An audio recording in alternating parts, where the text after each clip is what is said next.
Kali ini kita akan membahas bedah buku sistem intrusif dan kedaulatan dan launching buku.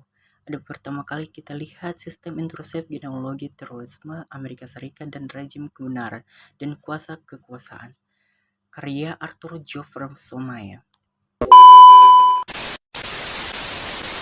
Hai semuanya, perkenalkan nama saya Enos Purnawan. Saya mahasiswa Universitas Kristen Indonesia, Prodi Hubungan Internasional Angkatan 2022. Dan pada kali ini kita akan membahas salah satu video yang berupa pembedah buku dari Arthur Geoffrey Somaya yang berjudul Sistem Intrusif. Bukunya ada di sini guys. Dan kali ini kita akan membahas dengan serunya sistem intrusif sebagaimana yang selaku di kawasan Eropa. Persaingan ekonomi pada Perang Dingin meliputi berbagai bidang seperti senjata, atom, perekonomian, kebijakan luar negeri, hingga teknologi luar angkasa. Dalam hal ini terjadinya karena Perang Dingin adalah persaingan Amerika dan Uni Soviet dalam merebut pengaruh negara lain guna memperkuat bloknya masing-masing.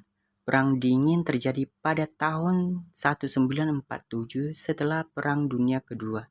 Setelah berakhir ketika hubungan AS dan Uni Soviet memburuk setelah bersekutu dalam blok poros. Pada abad ke-19, negara-negara Eropa merebutkan kekuasaan di seluruh Eropa. Bagian-bagian Eropa mengalami kemajuan yang cukup pesat meliputi sektor politik, ekonomi, dan militer. Kekuatan Eropa seperti Inggris dan Prancis telah membangun kekuatan kolonial di setiap sudut dunia, sehingga negara-negara Eropa kembali membuka industri dijual di luar Eropa. Beberapa skema integrasi ekonomi regional dibentuk Eropa pada dekade setelah Perang Dunia Kedua, termasuk komunitas batu bara dan baja Eropa pada tahun 1952, yang akhirnya berkembang menjadi komunitas di Eropa pada tahun 1957. Eropa merupakan satu komunitas politik lahir jauh sebelum 1945. Sebelum reformasi pada abad ke-16, kesetiaan kepada Roma memberikan kepuasan otoritas supranasional atas bagian besar di Eropa.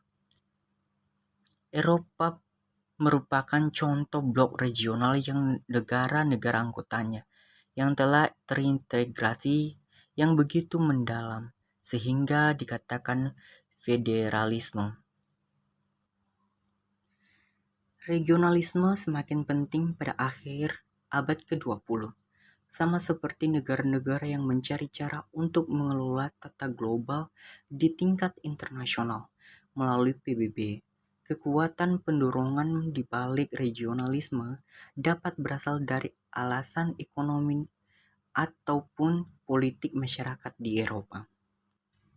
Dan kali ini kita akan melihat persaingan ekonomi di Eropa dalam sistem intrusif dapat dilihat sebagai dinamika antara negara-negara yang berusaha mempertahankan kendali atas pasar domestik mereka sambil menghadapi tekanan dari globalisasi dan integrasi ekonomi regional. Beberapa negara Eropa menerapkan kebijakan proteksionis untuk melindungi industri lokal mereka seperti tarif, subsidi, atau regulasi tetap untuk mencegah dominasi oleh perusahaan asing yang lebih besar. Namun dalam Uni Eropa, prinsip pasar tunggal mengurangi kemampuan negara anggota untuk menanggung proteksionisme secara terang-terangan. Uni Eropa memiliki kebijakan anti-monopoli dan persaingan yang ketat, mencegah perusahaan besar dan mendominasi pasar. Ekonomi Eropa menghadapi persaingan dari kekuatan global seperti Amerika dan China. Dengan itu mendorong beberapa negara Eropa untuk meningkatkan efisiensi produk, inovasi teknologi, dan daya saing ekspor. Meski demikian, tekanan global terkadang negara-negara Eropa lebih fokus pada proteksi pasar tenaga kerja dan aset strategis. Negara-negara seperti Jerman dan Prancis memiliki ekonomi yang lebih kuat. Ini juga sering menggunakan investasi atau kebijakan retribusi di tingkat Uni Eropa yang dapat dipandang intrusif oleh negara-negara tertentu. Sistem intrusif dalam persaingan ekonomi Eropa adalah hasil dari perpaduan regulasi yang ketat, tekanan globalisasi dan upaya untuk menjaga integrasi ekonomi regional. Sementara itu, tantangan yang dihadapi meliputi ketimpangan antara negara, proteksionisme tersembunyi, dan kebutuhan untuk terus berinovasi agar tetap kompetitif di tingkat global. Sistem intrusif ini mencerminkan bagaimana persaingan ekonomi di Eropa sering melibatkan campuran tangan negara untuk memastikan keuntungan strategis dalam perdagangan internasional. Hai guys, setelah mendengarkan pemaparan bedah buku dengan apa yang saya jelaskan, mudah-mudahan dalam pembahasan ini bedah buku intrusif kedaulatan yang dikaitkan dengan Eropa bisa menanamkan wawasan buat bagi-bagi teman-teman, dan terima kasih banyak untuk yang menonton. Jangan lupa subscribe dan like. Thank you.